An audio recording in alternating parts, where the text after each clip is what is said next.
Good afternoon, everyone, and welcome to today's webinar. This webinar is brought to you by Heritage Ohio and the Heritage Ohio webinar series. Heritage Ohio exists to help people save the places that matter, build community, and live better. Today's webinar is going to be creating an effective downtown revitalization plan with Craig Gossman of KKG Studios, which stands for Kinsman, Klein, and Gossman. Kinsman, Klein, and Gozman is an architectural and urban design firm that focuses on developing strategies, sustainable design, and many other aspects involving architecture and site development.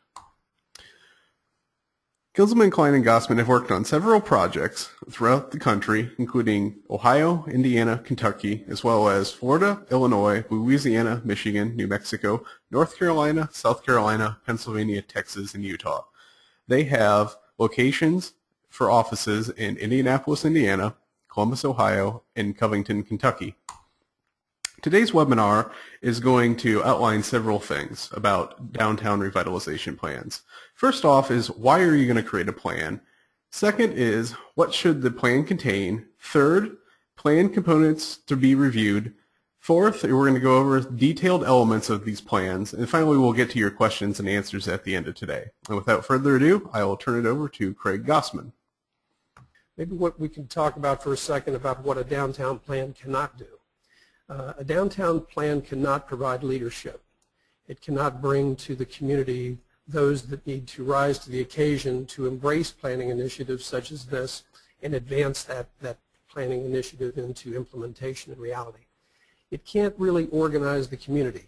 Those that are involved in the planning process need to be clearly organized and effective in bringing the community to the understanding that the plan is actually needed. And unfortunately, the plan cannot eliminate apathy. If a community has got some psychological problems globally, that's something a plan cannot really eliminate and change. But I think there are some things that we might be able to do to adjust that thinking. What it can do, it can engage the community. Once we've got people involved in the process, I think we find that the community comes together and starts to really look at their downtown in a much different way.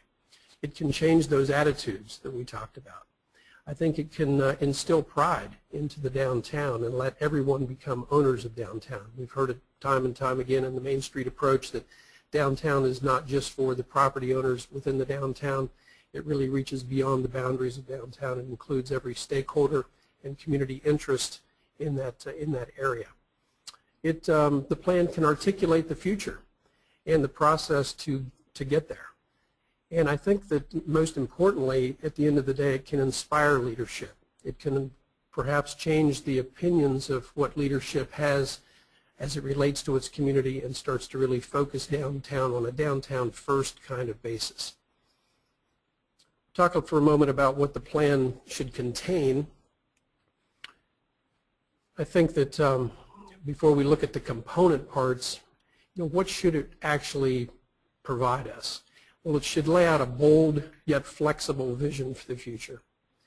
It should reflect the true community values. This isn't the consulting team's plan. It's not the those that have engaged in the process of soliciting the plan, whoever that entity is, whether that's a municipality interest or a community improvement corporation or a Main Street organization. It must truly reflect the entire community values. It needs to provide some reasonable certainty and predictability. This needs to be a plan of action, not a plan of just a high altitude vision.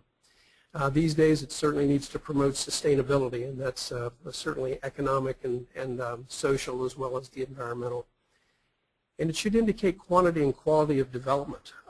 As we today look at revitalization plans, it's not just about renovating buildings anymore. We're looking at significant infill opportunities and taking back some property that has maybe gone awry over the years. And we really need to understand what the quantity and the quality of that is going to be. It needs to serve as a method to give some guidance for city officials and stakeholders to move into the future with this plan. In many respects, it's the business plan for downtown. Just as we review a business plan on an annual basis and a quarterly basis to understand where our businesses are, downtown is no different. The plan needs to be revisited often. probably needs to provide some regulatory recommendations, because we often find that the vision of downtown does not align itself well with the current zoning, and some of the regulatory guidance mechanisms need to perhaps be freshened or retooled, and in some cases thrown out. Certainly the plan needs to include some understanding of regeneration and repurposing, not just of old buildings and historic buildings, but of blighted areas that surround the downtown or that are within the downtown.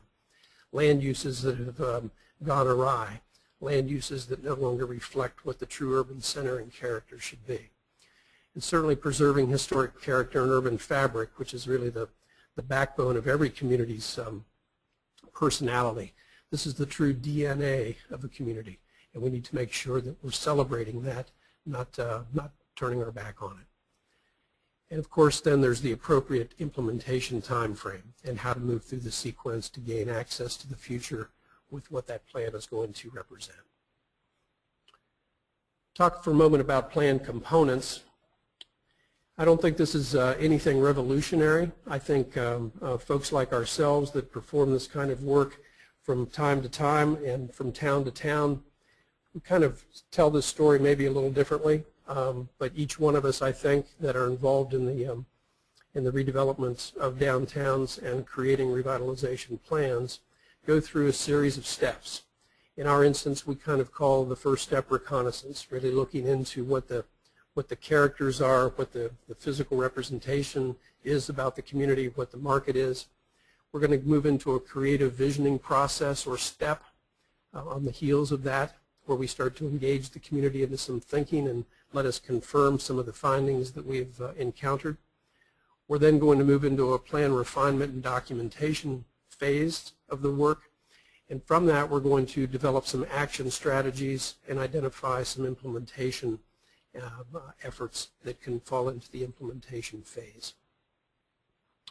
In the reconnaissance, several key areas here: market understanding, physical environmental understanding, the regulatory understanding, previous efforts, meaning past plans and initiatives that have been either completed or rejected or been laying on the shelf idle, and certainly then involvement of the stakeholders and citizens to become partners in this effort to put together a revitalization plan.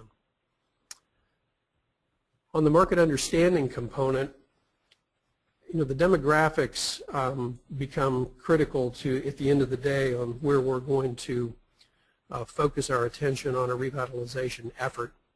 We need to understand what the community is made up of, demographically speaking, what people buy, what they wear, what they eat, where they visit, where they vacation.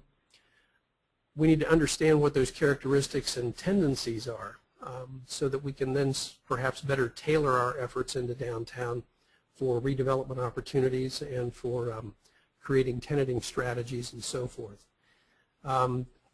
Even the drive time analysis that we go through is a critical piece of this, to just understand how difficult is it to get to this urban place, what are the adjacencies of other communities and outlying areas, what's the connectivity to not just the county but to other significant destinations outside of the county. We're also going to get our arms around what some of the market indicators are relative to lease rates and square footage rates, how deals are being struck within that downtown that relates clearly to the financial structure of the downtown. The market analysis piece, there's high altitude and there's low altitude. High altitude to me is really just getting into a demographic package available to anyone, for that matter, on the internet that brings us data and statistical information. It's census data. It's obviously we're all anxiously awaiting the new census data that comes out that will give us a fresh look at communities, because as we move through those 10-year periods between census collection, we're interpreting that information on a high altitude basis. We prefer to get down into the weeds a little bit with this kind of thing and understanding consumer segmentation and some of the tendencies and trends that are going on within that community.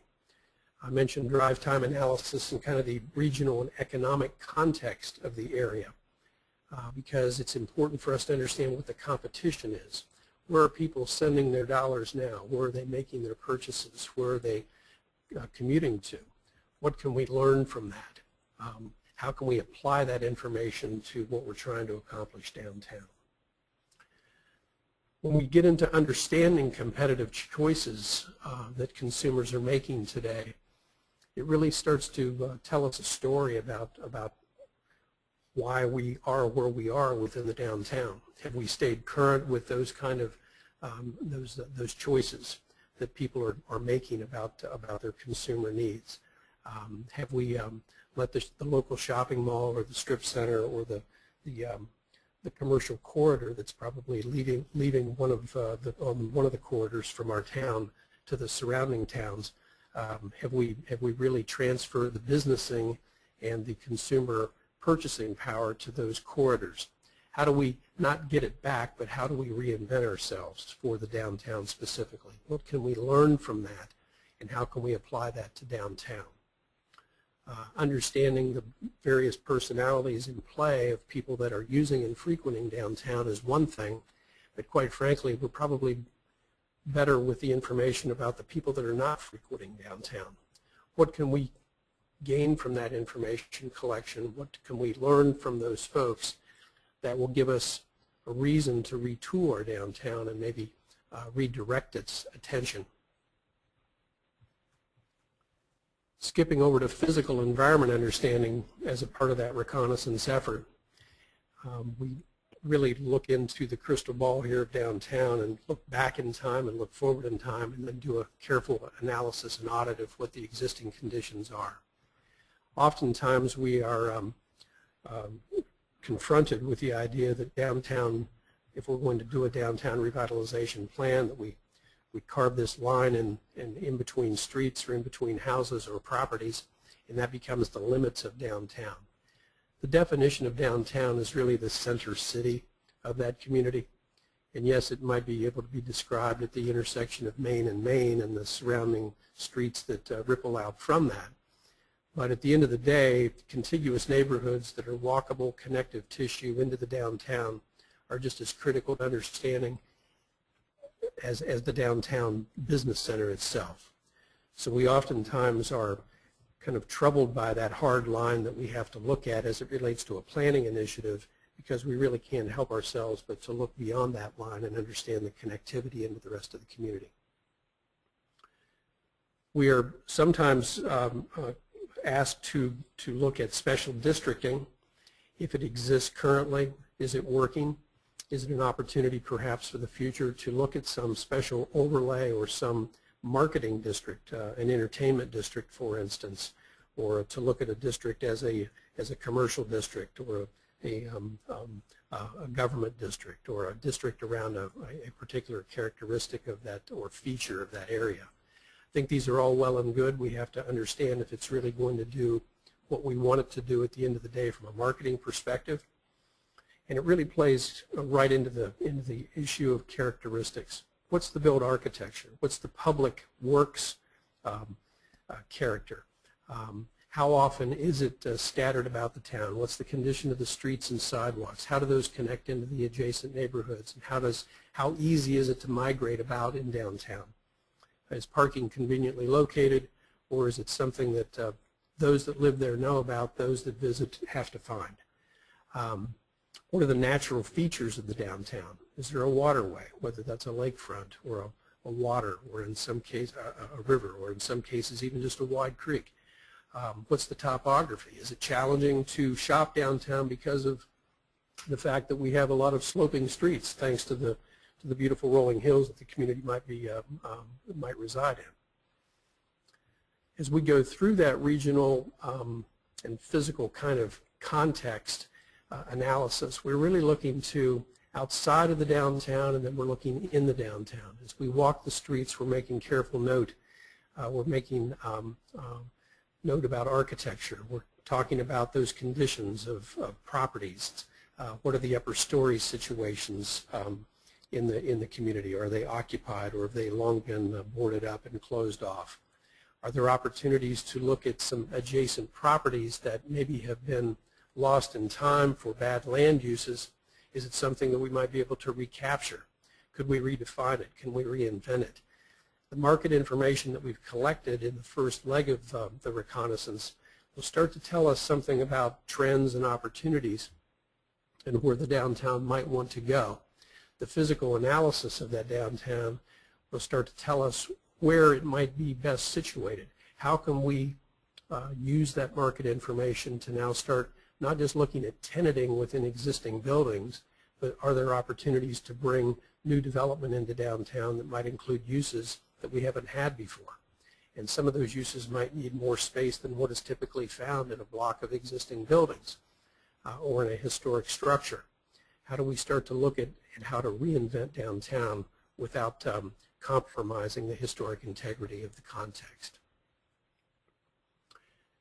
Running alongside all of that, of course, is the regulatory understanding, taking a look at the current zoning and land use. What are some of the obstacles for someone trying to develop within that community, and in particular in downtown? Is the zoning something that is benefit, or is it a detriment? Are we ignoring opportunities for redevelopment because zoning will not allow certain uses? Zoning is something that we have to take a careful look at as it relates to land use. What's the building permitting process all about? Is it fairly easy to navigate, or are there issues with trying to soften how a developer or a property owner actually secures a building permit to convert their property to a new use, or to secure a building permit to put up signage, or to renovate the building for a remodeling of an existing use? It's imperative that our downtown businessing aspect be as streamlined and straightforward as possible, so that we're not just having a laissez-faire approach to development and remodeling and renovations, but we're trying to make sure that we're not frustrating property owners with the process. And certainly if those special districts are there, we need to understand them, or if the potential of creating a special district is there. And then, of course, signage and lighting and all the pieces that oftentimes need special permits, we need to make sure that that is kind of in a one-stop shop approach to permitting as well. One of the things that we find from town to town, especially in the mid-sized communities and smaller, is that usually there's a bit of a relaxation going on with building repairs and code violations. And it's important that I think for downtowns that are trying to really create a name, a new brand identity, they're trying to reposition their downtown, that their violations are being addressed, and that the community is really has the leadership to go out and make sure that those violations are addressed. Communities that have turned their back on that kind of thing over time have really created a kind of a situation in downtown that becomes a self-fulfilling prophecy. No one really is going to lean on me to do something about that broken window or that failing fire escape, so I'm just going to let it remain there. It's hard to build a new strategy and a new brand identity for downtown when some of the things that are just more of a housekeeping issue are not in order. We've always looked at this relationship of the triangle on the top between planning and projects and policy as being something that is very critical.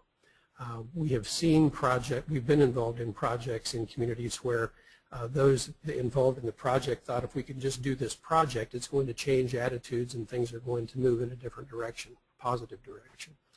We've been involved in communities where creating the vision plan and then hoping that everybody marches to that drum is the next way to go about it, and that everyone feels that that's going to be a positive change. And then, of course, there are communities that have tried to just introduce policy. We're going to rewrite policy, and policy will become the kind of the gatekeeper on our downtown. I think that there's a real important message here that all three of these pieces are very intricately connected, and that you really need to create that vision that people are buying into, that leadership is embracing, that we need to put planning and policy together then with creating the guidance mechanisms to kind of shoulder the load along the way and lead from the side, if you will, that relates to that vision. And then as projects come on, it's much easier for those projects to understand how it's going to relate to the community because of the vision that the community brought forward, the policy that the community has put in place, and the projects then can be designed accordingly. Stakeholder engagement is a real critical part of this process. As the message goes out that there's a downtown revitalization plan underway, it's important that this goes far beyond the line, if you will, of just who owns property in downtown. It needs to reach to the community to make sure that this is going to embrace community values. It's going to look for community partnerships with key corporate and institutional residents of the community that are using downtown as a part of their brand indirectly or directly every day.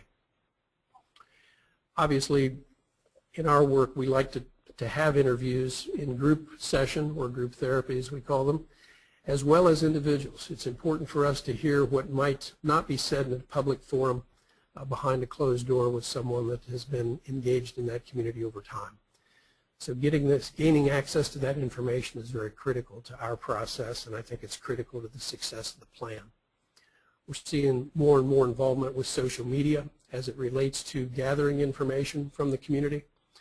And those at the end of the day really are going to be the risk takers, the developers that are going to either as they exist there today are developing properties or owning individual buildings and redeveloping those properties, or they're coming from afar to seek out opportunities in communities like this. In any event, those developers need to be brought to the table. And certainly understanding the economics of what's going on downtown from a tenanting perspective is very critical. So having those one-on-one chats with individual property owners and tenants so that we really truly understand what the economic framework is. As I mentioned before, the social media seems to be something that is really becoming more and more critical on a daily basis because of the outreach that it has, the potential outreach that it has to a variety of individuals. Having those that monthly meeting or quarterly meeting, trying to get people all in the same room at the same time is becoming more and more difficult with everyone's busy schedules. These social media can also become great useful tools in collecting information, conducting surveys, gaining feedback, and certainly posting the planning process right on Facebook where it can be monitored. It's amazing what the social media is doing to monitor all of us so that we can truly understand from a social perspective what is going on in the businessing of our communities, and in particular in our downtown, and using that information to then focus a tenanting strategy and leasing strategy can become very critical. Collecting all of that information, bringing it all together, and letting it distill into almost a development program, if you will, allows us to then move into what we kind of call the creative intervention with the community to really bring that information as a reconnaissance tool into our studio, if you will, and into the community studio in the form of design charrettes and interaction with them to really start exploring what the potentials might be for redevelopment. There's a variety of ways that can happen depending upon budgets and depending upon timing. Certainly there's nothing that replaces the design charrette. It can be a very successful process, but it does demand a certain amount of time, and oftentimes communities don't have that time or the luxury of a budget that will allow them to have days upon end of design charrette with the professional staff and key stakeholders. Workshops can be effective. They really, I think, suggest that the consultants have to bring perhaps ideas to the workshop or to an open house as well, where there's interaction with what the consulting team has started to craft, and we're getting dialogue going with key stakeholders and interaction. Again, posting all of that information either, again, on Facebook or on web pages by the sponsoring or host organization can be extremely successful. You're just getting feedback from people who weren't able to attend or couldn't participate because of being out of town for whatever reason. So it broadens the audience without having to have multiple meetings. I think the The value of the process is to really not come out with final solution and final direction, but to really identify what the key issues and opportunities are within that community. What are some of the barriers to moving forward with certain agenda or certain ideas? And what are some of the opportunities that we've identified that perhaps have not been looked at in the past? And we talk about all the moving parts of downtown. A lot of people focus just strictly on the commercial piece. The Main Street approach, I think, has always said that there's a variety of component parts to downtown, large and small. Some of them have been lying dormant. Some of them don't exist any longer. But when you really bring this together with a healthy downtown, you've got a variety of mix of uses within the downtown, and you've started to use the public realm space to connect those activity centers, whether they're in the heart of the downtown or in adjacent neighborhoods, through terrific public realm space and public space. And you started to, as I've mentioned before, maybe rediscover some of this found ground. It's new ground, old ground that with a new attitude.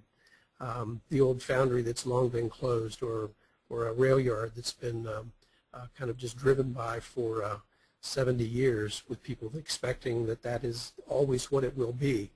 But it's really going in and starting to take a careful look at these areas surrounding downtown and woven into the fabric of downtown, and challenging ourselves to say what do we want it to be for the new downtown? How do we bring it into our modern way of thinking? How does it become maybe that new neighborhood that we've been asking for? There's opportunities within that public realm space to really weave brand identity and kind of improvements relative to public art, ways to create a migration pattern throughout the downtown that brings life to it, that brings personality to it.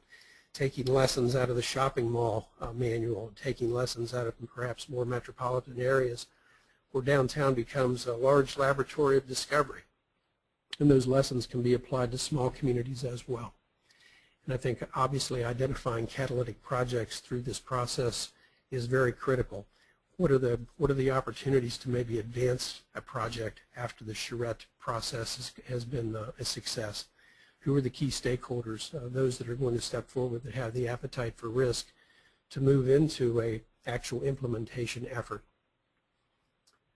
That process of whether it's a design charrette or a design workshop or interactive open houses, whatever the media is that you're going to identify, the method, it needs to be a very creative process.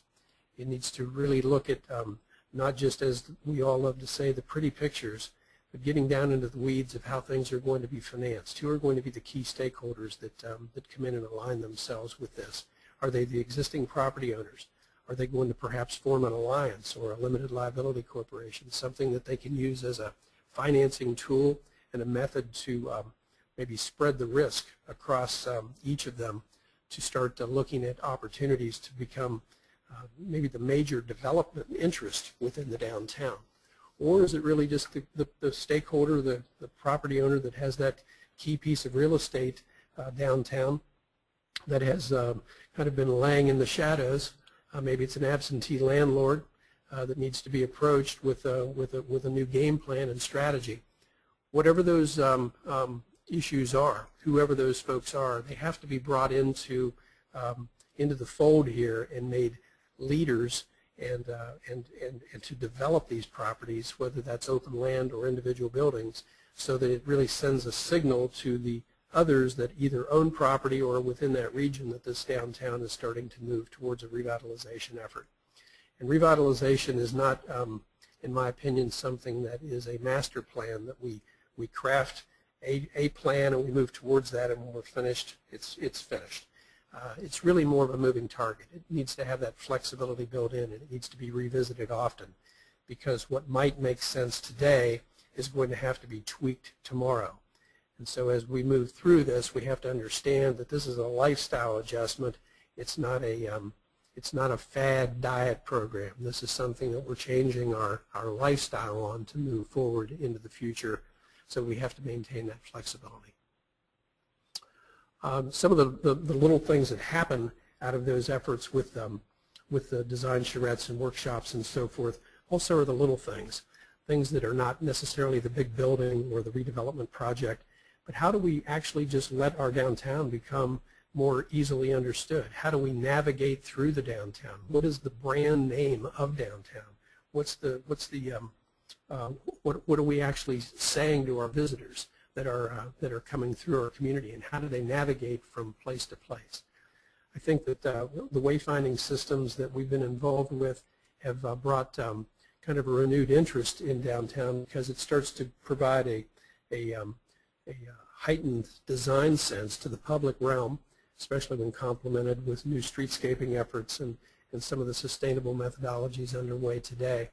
It really starts to bring a new awareness into downtown, and hopefully that rubs off on the adjacent property owners and those that are property owners within this targeted area to invest into their real estate, not just with facade treatments and some beautification, but to look at the full dynamics of the financing for the entire project. I mentioned getting the development community involved a little earlier, and I think that this is imperative. These are the risk takers. These are the folks that are going to step up and take the ball and start advancing with this idea of downtown is a new place. It's a renewed sense of investment opportunity. It's new frontier. It's coming back to the center of the city, working with a lot of the sustainable policies and principles of the day, regardless again of size of community, and reinvesting into the center city, making it a much more vibrant place. Obviously, developers and property owners, selfishly speaking, have an interest in making money too, because that is why they invested into those buildings, or why they're investing into a redevelopment opportunity. So the financial perspective on these projects is extremely critical, and we have to understand the financial dynamics to understand if these projects will be successful. Public-private partnerships is pretty much the call of the day. How a public entity and a private developer will help shoulder a project is extremely critical.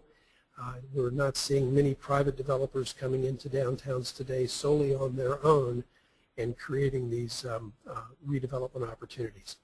There's clearly a public-private partnership underway, and again, that's large and small communities. Coming through that process then of gaining some feedback from the development community and the risk takers and the property owners and some buy-in, if you will, we then move into the stage of refining the plan and starting to put the final documentation together for the plan. Not that every plan needs to have a big idea, but I think that whether it's really big or it's just a subtle idea, it's important that that idea kind of bubbles to the top. It needs to be more than just a planning document. This planning document needs to serve as a marketing prospectus, if you will, something that can be used to attract development interest, whether that's existing ownerships or developers interested in coming in to assist in a revitalization effort from afar. But that big idea is something that is probably going to help attract that attention.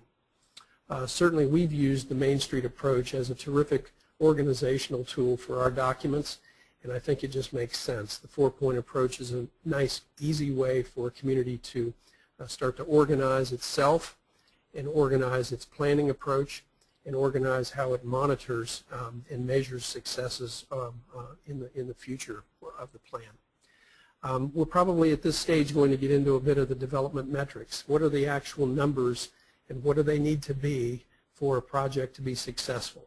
Catalytic projects are wonderful to identify, but the devil's in the detail there. It's got to be really thoroughly thought out and presented thoughtfully to gain the attention of not only the developers but their financing partners and lenders as well. Big ideas can be things such as a project that we've recently been involved with over time in Zanesville, Ohio, where riverfront development was part of the master planning effort. But the big idea was, gee, we've kind of lost track of our heritage relative to the pottery industry. How do we bring that forward? How do we elevate that? How do we really celebrate that history and weave it into the character of our city. We started to explore ways to let that big idea become a response to the community's cry for certain facilities and needs. In this case, a businessing and event center that would be located within the downtown. The plan needs to really articulate a kind of a cohesive concept, something that is not unrealistic. It needs to be kind of created along the way, if you will, with the community stakeholders and the involvement of the community, so that there's a co-authorship to what those ideas are as they move forward and become documented. I think a critical step to this is gaining early stakeholder endorsement, so that if we are starting to identify redevelopment opportunities, again, large and small within the community, that those stakeholders are not showing up at a public meeting and seeing that for the first time on a large screen and wondering either what we've done with their property because it's no longer on the pretty drawing that we did, or they're saying, gee, it would have been nice if they would have talked to us about this before we saw this for the first time ourselves. So making sure that we've got that stakeholder endorsement and understanding before we unveil the plan is very critical. And I think we really need to have some clear implementation steps. This should not be cumbersome. It should not be complicated. Yes, it's going to be hard work, but nonetheless, we can move through the hard work as long as we have a great plan of action and an implementation process that's easily understood. Part of that understanding is really working with the development community or the public entity, the host organization for the process, to really work through performance, understanding the economics and the physical modeling of a particular project. What's the yield going to be? How's it going to be? How can it be financially successful? If these are given land costs and these are given vertical construction or renovation costs, can we garner those rents at the end of the day within that community? If that isn't possible, what do we have to change in that model? Is the land something that might be able to be creatively financed or brought forward without a cash outlay from the developer? Are there public-private opportunities to advance the ball with these projects? Again, that could be new infill. It could be a historic preservation or renovation project. Really doesn't matter. The pro forma has to be easily understood. One of the challenges we always see with the final documentation of a plan and trying to move forward is the controlling of land, the ownerships that you encounter. Some of those are absentee, some are in trust, some are with stakeholders or property owners downtown that really have no interest in participating in the future. How does an entity get formed to perhaps become that collection group, that group that's going to help aggregate properties to make it available to the risk takers to perhaps even partner with them into the future? So understanding the dynamics of all that before we just unveil a plan is again critical. From all of that, we then start moving into some action strategies. By this time, those critical partners and champions for certain causes have certainly been identified, and we're going to move forward together then in crafting kind of recommendations and strategies to move towards an implementation effort. At that point, we're starting to really put things in motion even before the plan has been released. And I think that that's important, that a plan's success, there's kind of a critical point when a plan can be met with success, or it can start to stumble about. And that is when we get to the end of the process and we're about to unveil and release the plan to the community. What kind of commitments have we received to date on that plan? Is the plan ready to kind of take the baton and start running with it, or is there going to be this wall? And when that happens, it's an opportunity for the community at large to perhaps question where we've been with this revitalization effort and who is actually going to take on the challenge of advancing it. And there's a critical point there where I think the plan can lose some momentum if we're not careful. But hopefully putting together the recommendations and parameters of how we're going to move forward and framing the process to help shore that up will allow people to embrace the process, embrace projects that have been identified, and start to bring leadership together to move forward.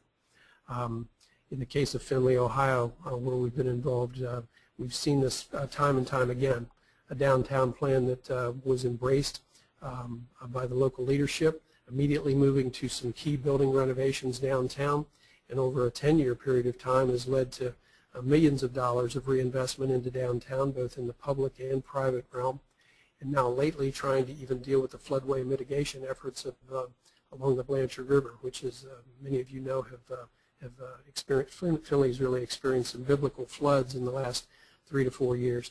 So this planning effort has gone beyond just trying to do fix-up, cleanup of historic buildings downtown. It started to move towards significant sustainable methodologies to position Findlay well into the future.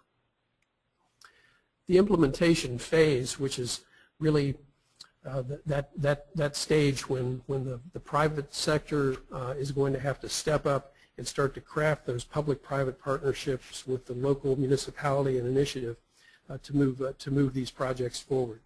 And at that point in time, if leadership is not firmly in place and is not firmly focused on this and treating it as a significant agenda item with their community-wide focus, you may have problems. It's important that as you move to that implementation effort that you're gaining the confidence of the public entity, whether that's county, city government, whoever is at the helm on the public side, and to make sure that their available tools, such as port authorities and community improvement corporations, are as focused on this agenda as the downtown leadership is. We've seen this happen, and we've seen it become significant game changers in communities. In the case of Oxford, Ohio, the home of Miami University, just northwest of Cincinnati, a downtown revitalization program that focused on basically a town area right in the heart of downtown that was once a parking lot and a water tower and more of a utilitarian component, kind of servicing downtown from that standpoint, was taken back by the city. We became engaged to help them identify what the future might be for that particular piece of property, and understanding the dynamics of how this came about. What was a parking lot and a water tower is now Oxford's true town square, and the value of this town square is amazing. It's not just a public park, it's not just a piece of grass. It's where people from all factions of walk of life, university and town folk as well, come into the heart of their downtown. The impact has been amazing because the surrounding property values have elevated, land uses have changed. What used to be a back alley servicing this parking area is now a street that fronts the square. It's probably the highest priced real estate in downtown. It's even attracted developers who are now building infill, new bricks and mortar to be next to this town square. So the power of this implementation step is amazing. I think that every town has these opportunities. It's a matter of whether or not they embrace it and the community embraces it to advance that initiative. We've seen this happen in Lexington, Kentucky, where a piece of property was taken back next to the historic courthouse, once a through street. Historically was a piece of their town square, but was once a through street that we came in and did a revitalization plan to this area that brought a whole renewed focus and renewed investment into this Cheapside district. Restaurants have opened since this project has been implemented. A new pavilion that we designed and built into the public realm space that was under our tutelage as well has become a new gathering place for downtown. It's a multi-purpose pavilion that allows for music events and receptions, and converts itself on Saturday mornings in the summer months into the farmers market. And to the point of attracting initial new investment, 2 new restaurants have opened within surrounding areas. Renovations have occurred next to the facility because people want to be around this because it is the magnet for downtown. So the implementation step here was really embraced by local leadership.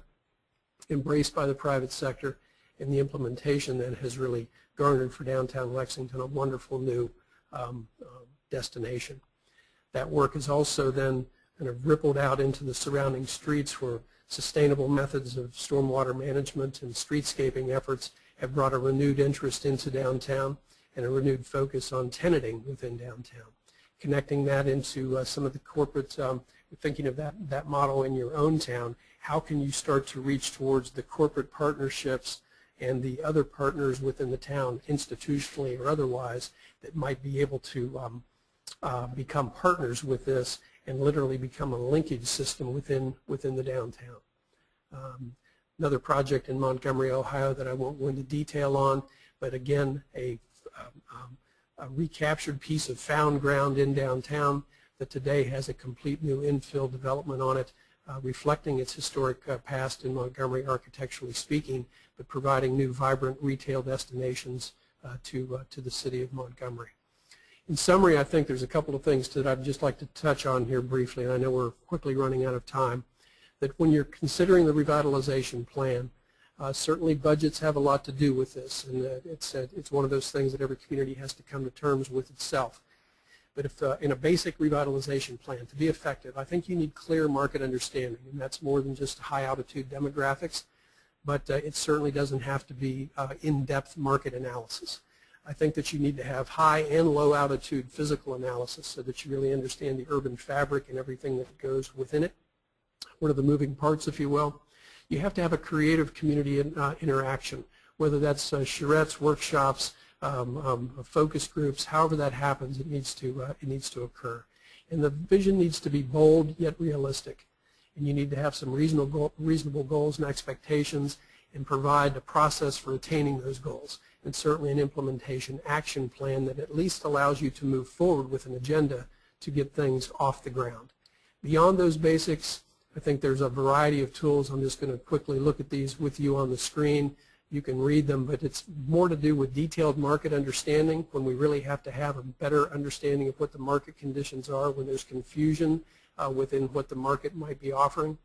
There's catalytic development opportunities that I've touched on, identifying what those are and what the economic and physical modeling might be for those. It might be establishing that limited liability corporation in a for-profit way to allow that entity, that LLC, to start becoming a development tool for you. Then there's also beyond the basics of marketing, really looking into some tenant recruitment strategies, not just putting a sign up for rent in the window and hoping someone will come, but how do you really go out and reach to the surrounding areas or beyond to find those tenants that need to be within your storefronts. And certainly demonstration projects can be effective, where it might demonstrate to the community the value of historic tax credit rehabilitations or repurposing of existing real estate that we've talked about here briefly.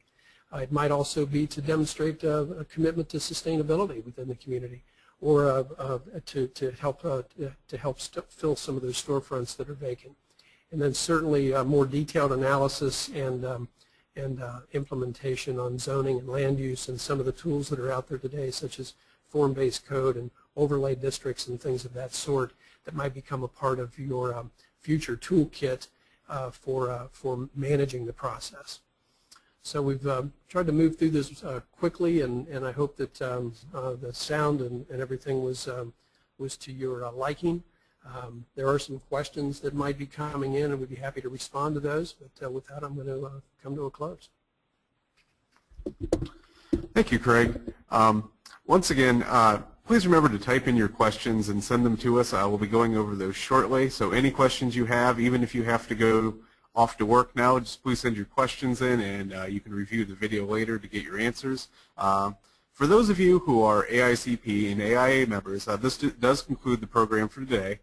For AICP members, please remember, if you did not register earlier, to send me just a notice that's saying yes, you are requesting AICP credits for this webinar.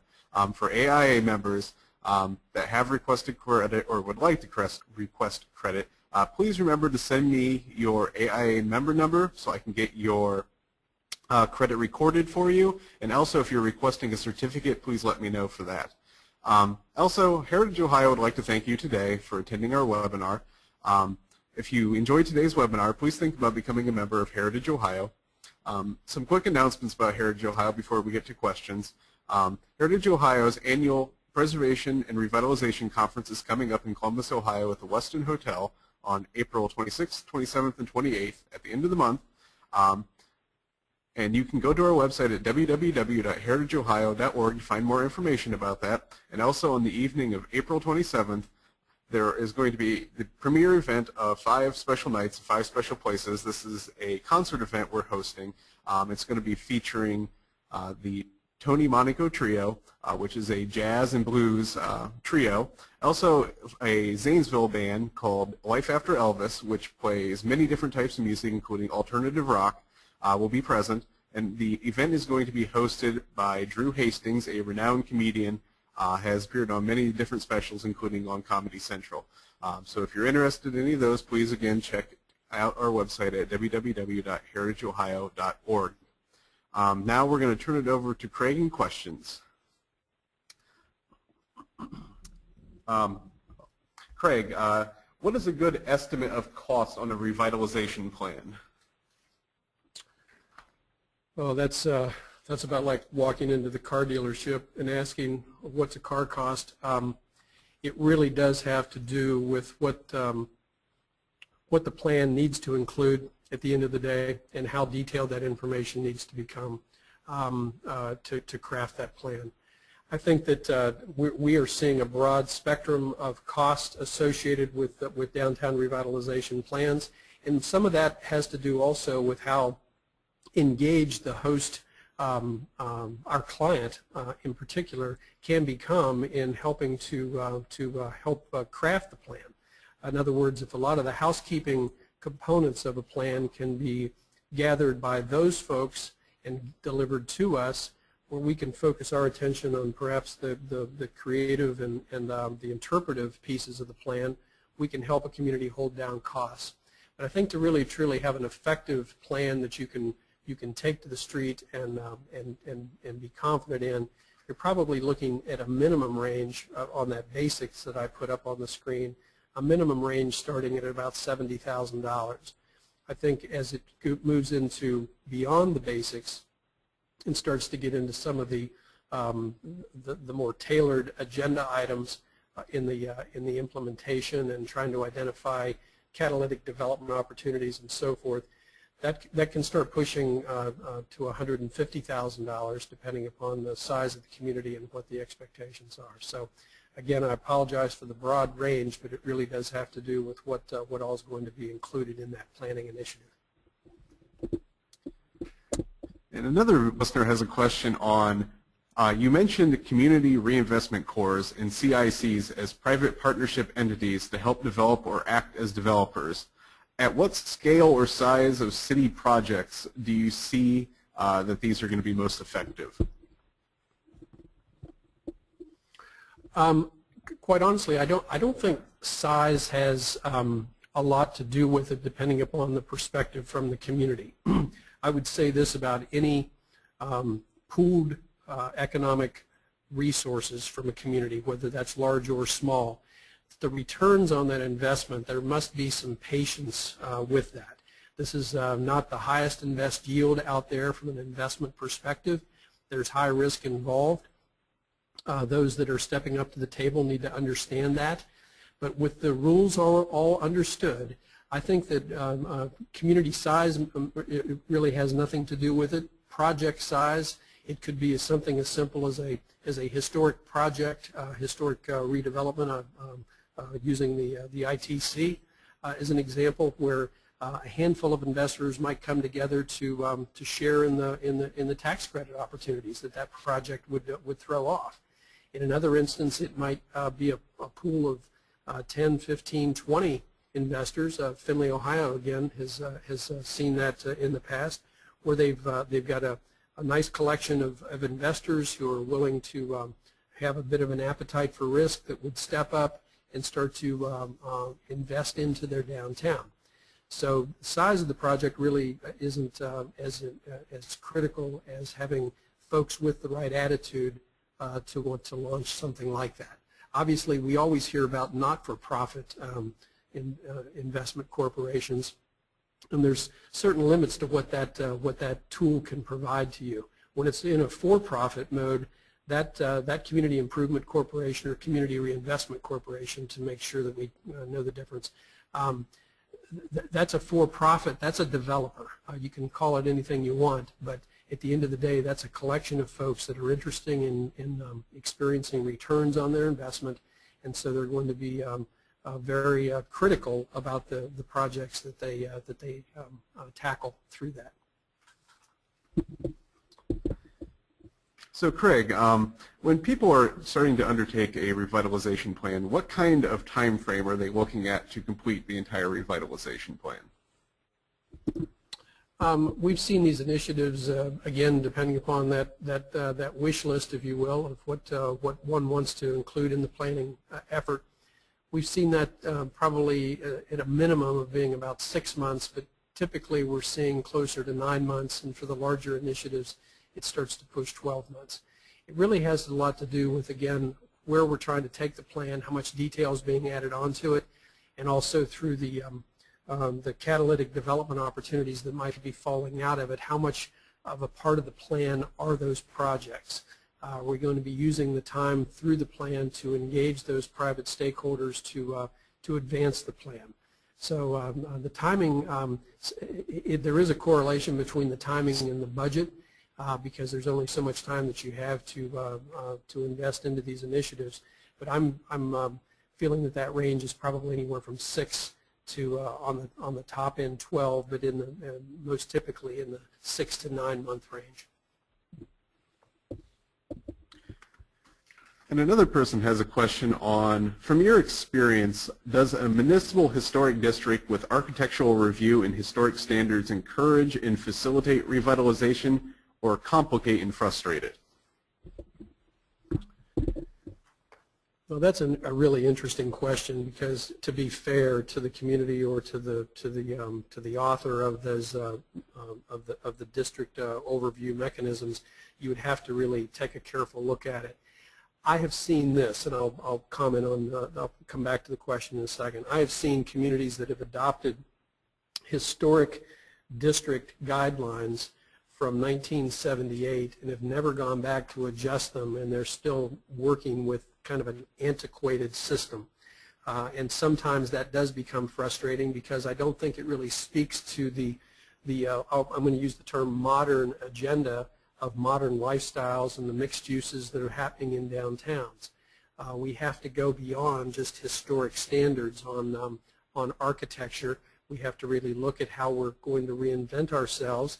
We don't want to lose track of those past initiatives and certainly our character and historic context. But as you've seen in larger metropolitan areas and in some instances in smaller middle markets, we're not just dealing with renovation anymore in downtown, we're dealing with new infill development. And we want to make sure that that infill development is complementing the existing context. Sometimes these ordinances do not even address new infill. So I think that to be fair, I think that we want to make sure that whatever ordinancing we're using and design review methodologies we're using, we are being cognizant of the historic context and the historic character, because that's a big part of the downtown's personality. But we also want to be realistic in that we need to understand that new development, and in some cases renovations, have to be reflective of the modern uses and the contemporary needs of that private developer or tenanting. So there's an answer in the middle, and I think that that's achievable. There are some that would argue that form-based code is a big answer to that, and I'm not here to debate form-based code today. I think it has its merits. I also think it has its challenges too. But I think that what it does do is start to, if we can agree to the form of what the district should become, what it does do is kind of take the debate out about my particular preferences for aesthetics or my partner's particular preferences for aesthetics if we're serving on a design review board.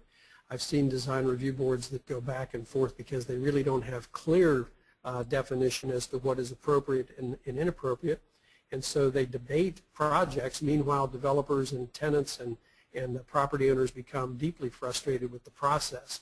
So I think that you really have to be careful to say that that's just a one-size-fits-all kind of question, that would become a cumbersome kind of process or review authority.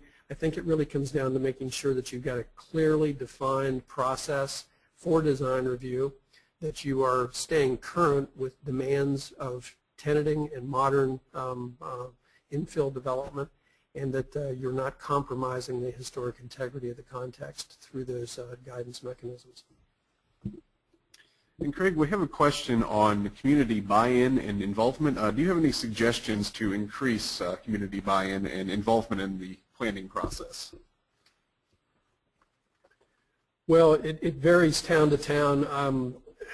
You know, I know that oftentimes, especially in a town that has maybe tried to have revitalization efforts in the past that have just been met with poor performance and disappointments, that a lot of the community and community leadership gets a little frustrated with that and refuses to become engaged to the degree and level that they need to become engaged to move an agenda forward. I think first and foremost that there's a learning curve there, and the community has to understand that if the downtown is physically and in some ways psychologically representing the heart and soul of that greater community, that downtown, even by default, is owned by everyone there, and that they have to understand that they are partners by default in that. If you think about a hospital in a community that is on the outskirts of town, really doesn't have any ownership in downtown, and really can't understand what role they would play in downtown. But when you think about all the physicians that they're recruiting and the visitors that come to town and what downtown represents in their own recruitment efforts to find new surgeons and new physicians and staff folks to work in their facility, when those people are brought to town, downtown is representing, it symbolizes in many ways what the entire community is all about. So I think we have to use the power of co-ownership and co-authorship in bringing this leadership to the table. I think they have to understand, too, that it is economic development. This isn't about beautification. This is about economic development. And many of our downtowns struggle, and hence the surrounding neighborhoods struggle, and consequently you end up with somewhat of a scarred center city ecosystem. So we want to make sure that they understand that by building this center core back and making it as economically viable as it can possibly be, that's going to reverberate out into the surrounding neighborhoods and into the edges of the community. We have a question about a city that has flooding issues. Dealing with the downtown with a floodplain where there is a huge black cloud and severe investment anxiety, can a revitalization plan overcome these anxieties? And if so, what is the best way to get people excited about these and persuade investment? Well, I would hope that part of the revitalization plan in that community includes floodway mitigation. I think you know, you're just you're ignoring the problem if you're continuing to just let it happen and without really meeting it head on. And I know those are big dollars and leadership brain damage to make it all happen. Again, using Findlay as an example, I know that they went through decades of we're just going to ignore it because we only get a flood every 10 years and we'll clean it up when it happens. You know, that's like fighting a diet with just letting your belt out. I think that the problem is that you really need to make sure that there's a floodway mitigation effort underway, that you look at recapturing real estate around those waterways in ways that will be flood-proof to as best that it can be, and to make sure that the land uses adjacent to that waterway are conducive for this kind of radical change in the environment. It would not be wise to be building buildings within that floodway or next to in the floodplain that don't at least start to be re-engineered to allow floor areas to be a foot out of that floodplain, and for some of the public realm space to be treated as greenway and trails and public open space, so that when we do have the biblical flood, the flood is basically just washing into areas that would normally be open space and open ground. So I think we have to make sure that we've got a floodway mitigation plan underway, and that land uses surrounding it will be compatible, knowing that that it's going to go through radical change from time to time. And we have one final question. Where does the revitalization plan fit in with the entire attempt to revitalize a village? Which step might it be? Could you repeat that question? Sure, I can repeat it. Where does the revitalization plan fit in with the entire attempt to revitalize a village? And which step in that process of revitalization might the revitalization plan be? If we're distinguishing village from town or city, assuming the question centers around a very small community, and I would say that, you know, the process of creating the revitalization plan is the process. I mean, we can shorten it here, we can shorten it there, and the emphasis on the plan might be in different areas depending upon the size of community. But I think that regardless of size of community, one has to look at the entire agenda. You've got to look to that reconnaissance step to understand where you've been and where you are and where you want to go. You have to look at the market and understand it. You have to take advantage of certain physical conditions that you have there so that you're illuminating and celebrating the past, but you're also moving forward with the future. In a village project, it might mean simply a small public park is going to be built in the center of town. Well, that small public park, even though it might serve a fewer number of residents, could have the same impact as that park that I showed you on the screen in Oxford, Ohio, where it's become somewhat of an economic engine to some degree, even in a village setting. So I think that the process is still the process. You can, again, peel some of that back to the basic steps within each one of those steps, but I think large and small communities will go through a similar process. We have now one final question. Typically, what stakeholders are involved in the development of a revitalization plan? Well, I think the stakeholders can be divided into a couple different groups. Obviously, first and foremost are those that own real estate within that targeted area, the property owners. Second on that list would be the tenants that occupy those buildings, in particular the commercial tenants, the residential tenants as well. But obviously from a stakeholder standpoint, they may be not as vested, if you will. I think that the partners, the stakeholders' interests would also include city officials and any kind of key divisions or departments within that municipality, i.e. the planning and zoning and community development departments, as well as the mayor and key council folks and community improvement corporations. The other partners, I think, are the first reach. You know, as you start to move out away from the downtown, critical to that are those immediate neighborhoods, if they are identified by neighborhood group or if they're just surrounding contiguous walkable streets. That's the customer base that certainly needs to be surveyed. So their involvement and interest, I think, is critical. And then, as I mentioned earlier, really reaching out to those institutional and corporate partners that are there within the community that perhaps don't see themselves as being partners with the downtown effort right now, but need to be convinced that they are extremely critical to the overall success. So we start from the middle and we just work our way out, and the stakeholders are collected along the way. Thank you, Craig. I think that's all of the questions that have come in. So Heritage Ohio would like to thank everyone today for attending, and we would especially like to thank Craig Gossman and Kinsman, Klein, and Gozman for their help today and with doing this presentation. Keep your emails peeled for my next email and the next webinar, which will be on May 4th. Thank you, and have a good day.